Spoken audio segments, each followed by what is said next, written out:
శ్రీమాత్రే నమః. కామాక్షి వ్రతం రెండవ వారం అండి. మనం ఏదైనా వ్రతం కానీ, విశేషమైన పూజ చేస్తున్నప్పుడు ముందుగా మనం నిత్య పూజ చేసిన తర్వాతనే మనం ఇంట్లో కానీ, టెంపుల్‌లో కానీ పూజ చేసుకోవాలి. అలా చేస్తే విశేషమైన ఫలితం ఉంటుంది.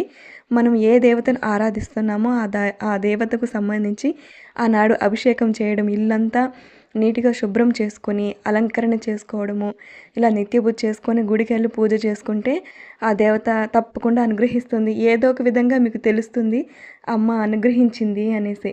సరే, ఒకవేళ మీరు ఇంట్లో చేస్తున్నట్లయితే పీట పెట్టి మనం షోడశోపచార పూజ చేస్తాం కదా! అందులో స్నానం అనే ఉపచారంలో అభిషేకం చేసుకుంటాం. అలా కుదరకపోతే మనము నిత్య శివలింగ అభిషేకంతో పాటు ఏ దేవతనైనా ఆ దేవతను ఆరాధన చేసుకోవచ్చు.